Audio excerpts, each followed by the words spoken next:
안녕하세요. 벌써 10월의 끝자락을 달려가고 있네요.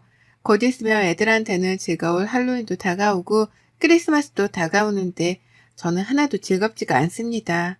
어른이라서 연휴에 묻어져서 그런 것도 있겠지만 연휴만 되면 나가야 하는 돈들이 생기다 보니 언제부턴가 거리낌이 생기기 시작했죠. 가난한 시댁을 둔 분들이라면 돈 나갈 일들만 투성인 저의 마음을 누구보다 잘 알아주실 거라 생각해요. 저희 남편, 그러니까 저랑 4년이 넘도록 살고 있는 이 남자는 이남 일녀중 장남입니다. 부지런하고 책임감이 강한 것이 몸에 배어있는 사람이라서 배우자 그리고 내 아이의 아빠로는 참 손색이 없는 사람이에요. 그건 누구보다 제가 장담합니다. 하지만 한편으로는 늘 남편 보기가 미안하고 딱했어요. 남편을 볼 때면 시부모님, 특히 시어머니가 자동으로 떠오르곤 했거든요. 어릴 적부터 얼마나 장남의 책임을 지게 했으면 남편의 얼굴에서 웃음기가 잘 안 보이는가 싶기도 하고, 얼마나 장남 노릇만 하고 살게 했으면 여전히 시부모님의 노후를 책임져야 한다는 생각에 미치도록 일만 하는가 싶었답니다. 억척스러울 정도로 일을 하고 사는 남편이 고마우면서도 안쓰러울 수밖에 없었던 거죠. 시부모님께서는 정말 없이 산 집안의 표본이라고 해도 믿을 정도로 모아놓은 돈도 없고 뭣도 없으셨어요. 가진 것으로 사람을 판단하지 않지만 가진 것으로도 사람을 판단할 수 있겠다는 생각을 처음으로 품게 해준 분들이 바로 제 시부모님이셨습니다. 너무 당연한 것이겠지만 저희 부부는 결혼을 하면서 시부모님께 단 한 푼의 경제적인 도움도 받지 않았어요. 지금 제 나이가 39이고 남편이 42이에요. 남편이 4년 전이었던 38에 늦게 결혼을 했던 이유도 다 시부모님의 여력 없는 경제력 때문이었답니다. 연애하던 시절에도 남편이 시부모님 생신 그리고 명절이 되어서 때에 맞춰 용돈을 보내드리는 걸 수없이 바라봤는데요. 특별한 날이 아니더라도 병원 갈 일이나 조그만 돈이 나갈 일이 찾아오면 꼭 제 남편을 찾더라고요. 장남이라는 이유만으로 남편에게만 경제적 도움을 쭉 요청하셨던 겁니다. 그러니 도련님이나 아가씨는 옆에서 큰오빠를 도와줄 법도 한데 그저 모르는 척 지갑을 닫은 채 소식이 깜깜 무소식이 되었어요. 그러는 와중에 시부모님은 역시 장남이라며 더더욱 제 남편을 찾기 시작하셨고, 그러니 남편은 더더욱 부모님을 책임지는 게 자신뿐이라 생각에 시부모님을 감싸고 돌았죠. 물론 남편도 이런 자신의 처지를 좋아라 한 적은 한 번도 없었답니다. 오히려 용돈을 보내면서도 제 앞에서는 쉬지도 않고 한숨을 쉬었어요. 이렇게 사는 게 맞는 건지, 이렇게 더 살다간 그 끝이 어떨지 하나도 알 수 없어서 무섭다고 말이죠.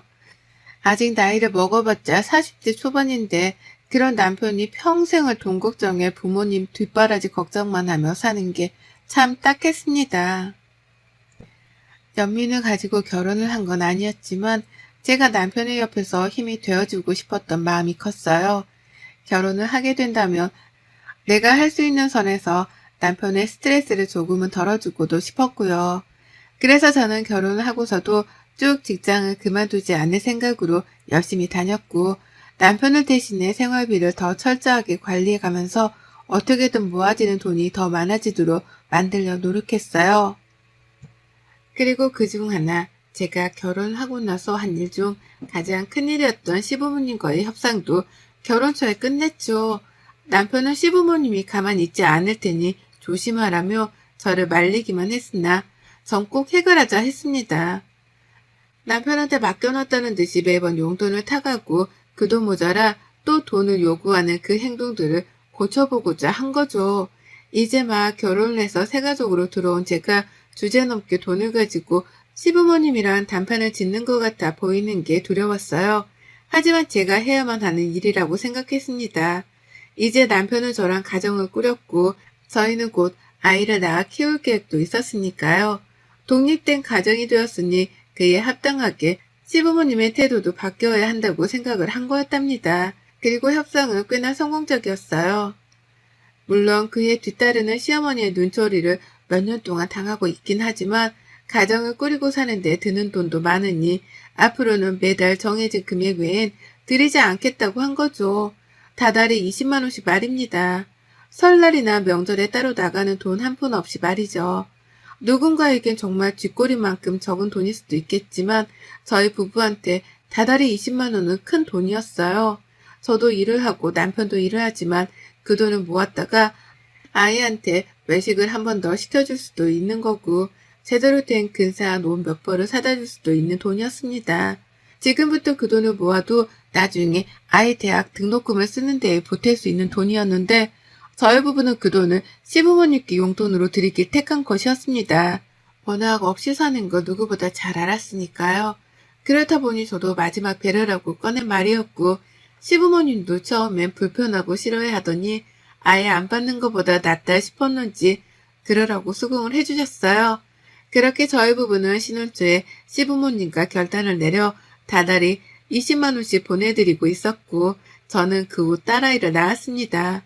딸아이를 낳고 보니 들어가는 돈이 더 많아지니까 시부모님께 드리는 용돈이 전보다 홀 아까웠어요. 왜 나는 부유한 시댁을 못 가져 여태 내 부모도 아닌 시부모님의 용돈을 보내드리고 있나 싶은 신세한탄도 해봤고요. 하지만 별 수 있나요? 남편이 끝까지 장남 노릇은 해야 한다고 말을 하고 도련님이랑 아가씨는 소식 한 번 없으니 인간적인 도리라도 지키며 시부모님은 챙길 수밖에요. 전 딱 이런 심정으로 더 이상의 애정이나 존경 따위도 가지지 못한 채 시부모님을 대했습니다. 하지만 시어머니의 요구는 한 번씩 잊을만 하면 터져나왔어요. 받는 용돈으로 만족을 못하셨던 거죠. 아들한테 돈 한 푼 보내주신 적도 없고 그렇다고 다른 집들처럼 김치 한 포기조차 보내주신 적이 없는 어머님이셨는데요. 자신은 아무것도 해주질 않으면서 자식들한테 뭔가를 자꾸만 바라더라고요. 아직도 용돈을 20만 원의 합의를 본 것에 대해서 모든 게 제 탓이라며 며느리 보기를 돌같이 보는 어머님이셨어요. 말도 잘 안 나누려 하시고 허구한 날 아들이 마음고생이 많겠다 라고 하면서 가스라이팅 비슷한 걸 하려 하며 제 앞에서 말을 꺼내셨죠. 저 때문에 남편이 눈치 보느라 힘들겠다는 걸 그렇게 비꼬아서 말씀하셨던 겁니다.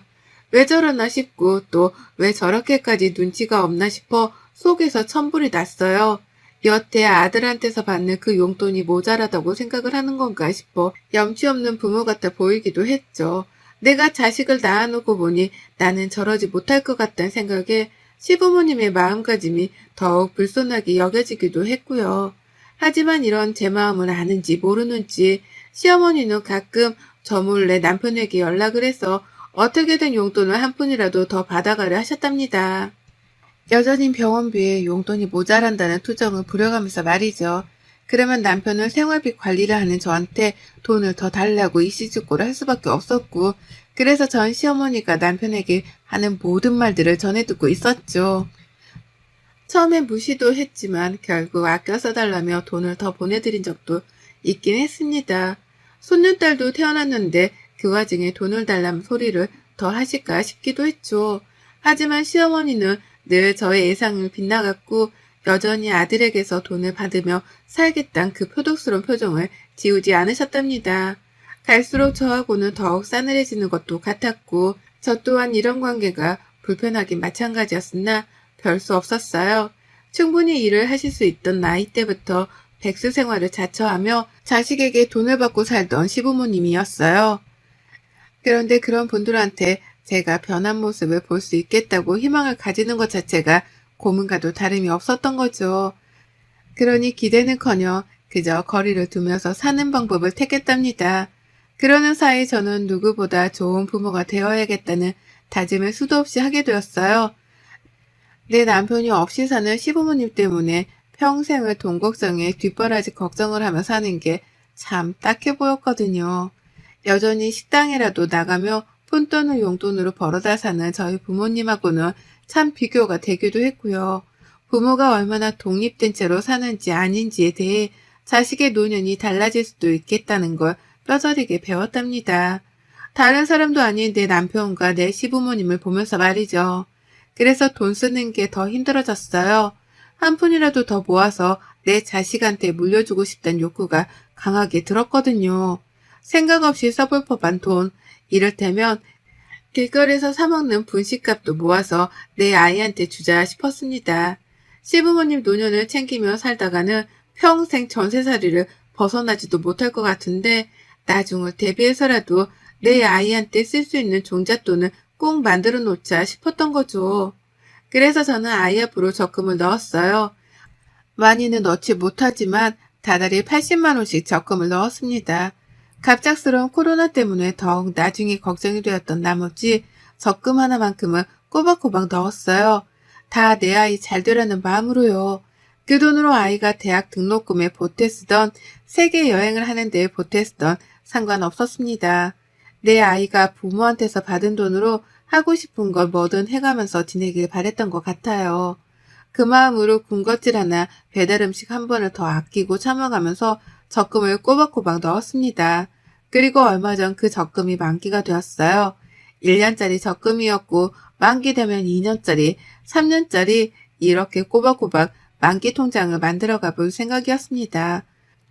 통장에 따라 아이가 쓰고 싶어하는 용도에 따라 다르게 쓰게 하려는 의도도 있었고 만기가 되어 있는 통장이 많으면 많을수록 배가 부른 기분이 들 것 같아서 저 좋으라고 해봤어요. 만기가 된 날 아이 앞에서 이걸 다 설명하기는 힘들었지만 아이를 보면서 좋다고 괜히 눈물도 글썽였고 그날은 오랜만에 아이 데리고 저희 부부가 다 같이 외식도 했습니다. 물론 외식 비용은 제 월급에서 나갔고요. 괜히 미래에 대한 확신이 들더군요. 이런 식으로 통장을 한두 개씩 만들다 보면 우리 부부가 회사에서 퇴직을 하기 전에 아이 대학 등록금은 미리 다 벌어놓을 수 있겠다 싶었으니까요. 만기 통장을 만지는 남편도 괜히 기분이 특별했던지 혼자서 그런 말을 하더라고요. 아이가 나중에 공부할 때가 되면 공부만 할 수 있게 해줘야지 라고요. 그 말을 듣고 눈물이 나올 뻔했답니다. 남편은 대학에 들어가서도 용돈을 번다며 알바를 뛰느라 제대로 된 공부를 하기 힘들어했다고 하더라고요. 그래서 늘 졸린 걸 참아가며 힘든 몸을 이끌고 공부를 해야 했고 그게 참 뒤돌아 생각해봐도 지옥 같은 시간이었다고 말이죠. 그걸 자기 아이한테는 되풀이 해주기가 싫다더군요. 그런 남편을 보며 전 적금을 들어놓길 100번, 1000번 잘했다 다시 한번 되새겼고요. 그렇게 저희 부부는 아이를 위한 부모 노릇을 뭔가 하나 제대로 한 것 같다는 뿌듯한 기분이 든 채로 그날 외식을 즐겼고 남편은 술에도 한껏 취했었답니다. 기분 좋다고 말이죠. 그렇게 집에 와서는 한동안 오래간만에 살맛이 난다는 생각을 가지며 살았습니다. 자식이 생기니 삶에 의욕이 생긴다는 게 이런 기분인가 싶었죠. 근데요, 시어머니의 전화 한 통을 받던 그 순간부터 저는 다시 살맛을 잃었고 흥미도 잃었죠. 어머님이 아이를 데리고 집으로 와보라는 거예요. 남편을 빼놓고 말이죠. 느낌이 쎄했어요. 제가 알던 시어머니라면 남편을 빼놓고 시댁에 오라고 할 적에는 분명 특별한 이유가 있었습니다. 대표적으로 돈을 더 달라는 말 같은 걸 하기 위해서 말이죠. 그런데 하필 아이 적금을 만기시키고 기분이 좋아 죽겠는 이맘때에 시어머니가 몰래 저를 부르니 참 껄끄러웠어요. 이걸 가야 하나 말아야 하나 한참 고민을 하는데 시어머니는 고민할 필요도 없다 싶으신지 전화에 불이 날 만큼이나 계속해서 절 찾으셨습니다. 저희 애를 꼭 같이 데리고 오란 말을 반복하시면서 말이죠. 그래서 전 아이를 데리고 시댁을 찾았어요. 물론 가기 직전에 남편한테는 미리 카톡도 해놨죠. 어머님이 당신 빼놓고 아이랑 둘만 오라고 하시는 게 이상하지만 일단 가본다면서 말이죠. 남편은 일이 바쁜지 퇴근 시간을 넘기고도 답이 없었지만 저는 일단 더 늦지 않기 위해 아이를 데리고 시댁을 찾았어요. 입구에서부터 조그마한 문이 보이는 게 숨이 답답할 지경이었으나 내 아이라도 보고 싶은 마음에 불렀을 수도 있겠다는 생각에 약간의 희망을 품고 찾았습니다. 그리고 살짝 품었던 희망이 순식간에 터져버린 풍선처럼 날아가 버리는 심정을 경험했죠. 집에 들어가자마자 시아버지는 방 안으로 들어가 버리셨고 시어머니만 혼자 억지로 아이를 불러 안으면서 저희를 맞이하셨어요. 누가 봐도 억지로 아이를 환대해주는 게 표정에서 다 드러났는지라 저도 불편하고 기분이 나쁘다는 표정을 숨기지 못했습니다. 많이 억지스럽다는 표정으로 어머니께 웃음을 보이며 거실 바닥에 앉았어요. 참고로 시댁에는 소파도 공간조차 없어 다 같이 모일 때에는 거실에 다닥다닥 붙어 앉곤 했습니다. 이번에도 마찬가지였고요. 앉으니 시어머니는 왔냐며 물 한 잔을 내어놓더라고요. 그걸 마시지 않고 그냥 멀뚱히 어머님을 바라보다 물었습니다. 무슨 일이신데 남편을 빼놓고 오라 하냐고 말이죠. 용돈 때문에 또 그러는 거냐면서 미리 용돈에 관해서는 더 금액을 늘려줄 생각이 없다는 걸 못 받겠다는 듯이 질문을 던졌더니만 어머님은 그것 때문은 아니고 라면서 순사리를 치셨습니다. 그리고서는 제가 아닌 손녀딸을 흐뭇하단 표정으로 빤히 바라보는 거예요. 생전 한 번도 그런 여유로운 표정으로 내 아이를 바라봐 준 적이 없는 분이셨는데 순간 무슨 성모 마리아라도 된 줄 알았습니다. 어찌나 표정이 인자롭던지 제가 다 엎드려 기도라도 해야 할 판인가 싶었네요. 어머님은 한참 동안 손녀딸을 특별하다는 듯이 흐뭇이 바라보다가 저에게 나지막히 말을 꺼내셨어요. 저기 그게 저번에 네 남편이 전화해서 하는 말을 들어보니까 얘 앞으로 만기된 적금이 있다던데 맞냐? 라고 물으셨답니다. 순간 심장이 쿵 하고 떨어지는 줄 알았죠. 내 아이의 만기된 적금에 대해서 묻다니 갑자기 초대해서는 적금 얘기라니 아무리 생각해도 이 상황이 앞뒤가 안 맞고 뜬금없어서 황당했죠. 남편이 전화해서 얘기를 했다는 말에 화가 치밀어 올라 당장 물었습니다. 남편이요? 남편이 먼저 전화를 해서 아이 적금 얘기를 꺼내던가요? 라고 말이죠. 남편이 다 꼰지른 건가 싶은 마음에 남편을 향한 화로 마음이 진정되지가 않았어요. 그래서 시댁에 가는 중이라는 내 카톡도 씹은 채 여태 답장이 없는 건가 싶었는데 시어머니는 그게 다 뭔 상관이냐는 표정으로 제게 다시 질문을 했습니다. 지금 그게 중요한 게 아니고 그래서 얼마 정도 들었는데 적금 한번 하고 나면 막 1,000만 원, 2,000만 원씩은 쌓이는 거 아니냐? 근데 이 조그만한 애한테 그 큰 돈이 당장 뭐에 필요하다고 그 큰 돈을 적금으로 넣어놔. 라고 하면서 한두 개도 아닌 질문들을 마구 쏟아냈어요. 뭐부터 답장을 해드려야 할지 모르겠을 정도로요. 무엇보다 저는 시어머니랑 내 아이 적금을 가지고 대화를 나누고 싶지 않았습니다. 그런데 어머님은 지독한 관심을 보이더니 급기야 본론을 꺼내셨어요. 참나. 글쎄 시댁 전셋집으로 옮기는 데 필요한 보증금으로 보태 쓰자는 거예요. 내가 내 아이 생각해서 행복하게 넣어둔 적금 만기 통장인데 그걸 자기들 집 옮기는 데 쓰자고 절 부른 겁니다. 무엇보다 당연히 자가라고 생각한 시댁이었는데 그게 자가도 아니고 전세였다는 사실에 저는 뒷목 잡고 순간 쓰러질 뻔도 했어요.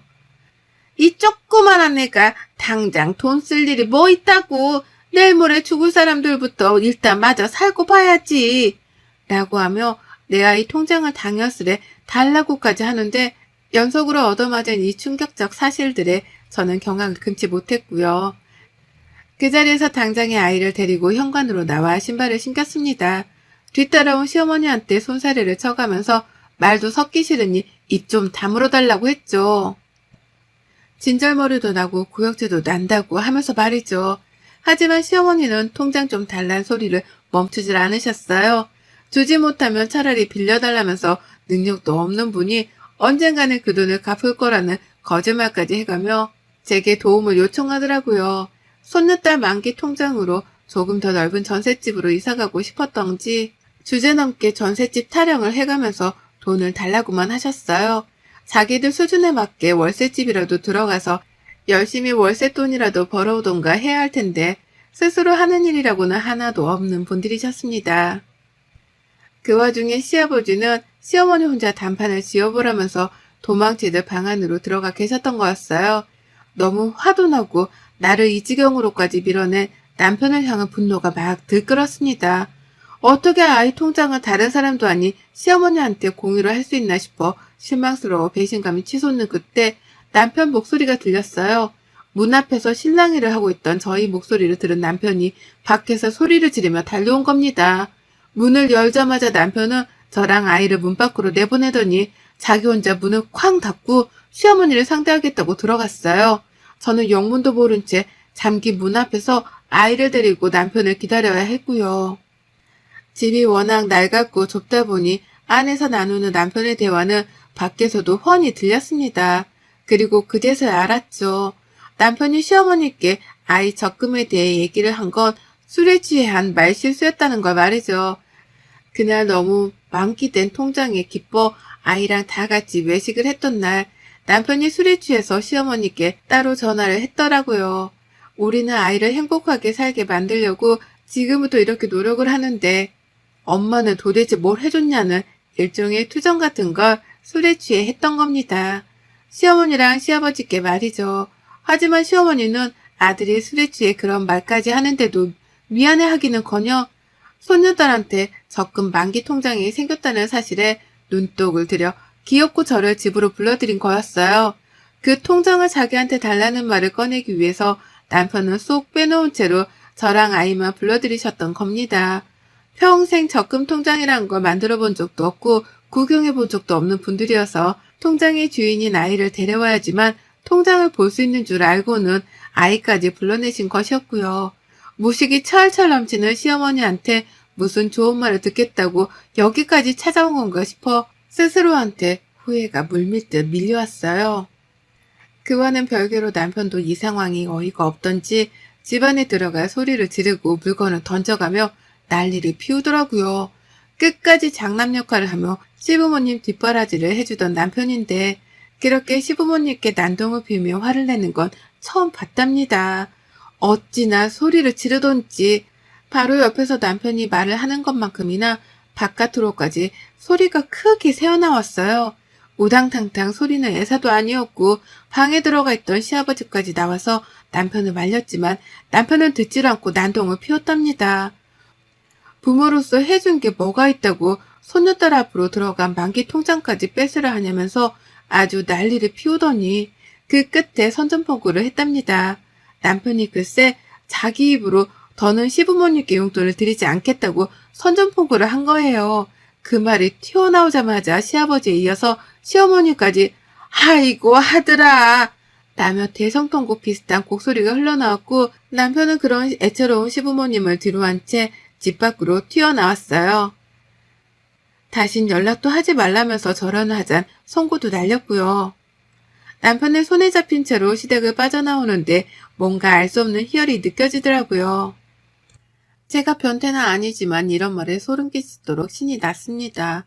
시부모님께 더 이상 용돈을 드리지 말자니, 다신 보지도 말자니, 이 말을 남편이 꼭 지켜주길 바라는 마음으로 남편을 뚫어져라 쳐다봤는데 남편이 이런 제 마음을 이해한 건지 저를 보며 말하더라고요.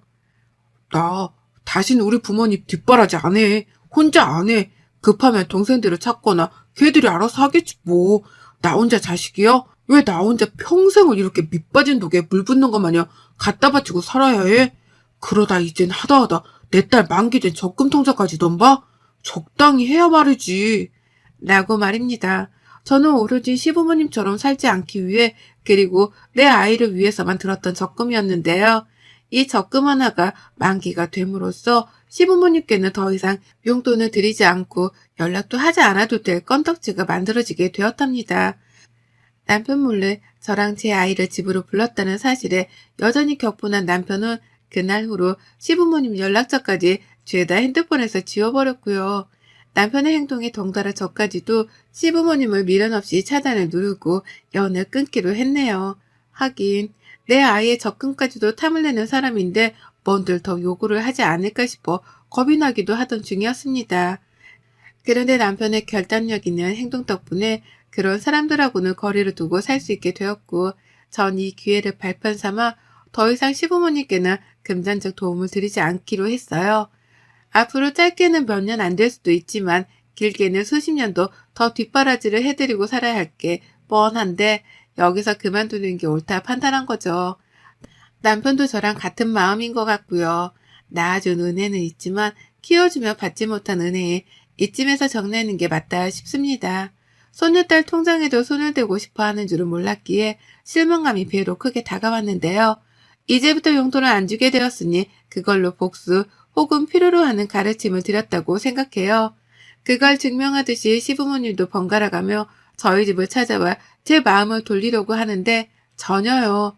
전 절대 무슨 일이 있어도 시부모님께 마음을 돌려 잘해드릴 생각이 없답니다. 더욱 굳게 결계를 찌고 벽을 세워 시부모님이 우리 부부 혹은 내 아이한테 그 어떤 것도 가져가지 못하도록 경계만 하고 살 거예요. 여러분의 생각은 댓글로 남겨주세요.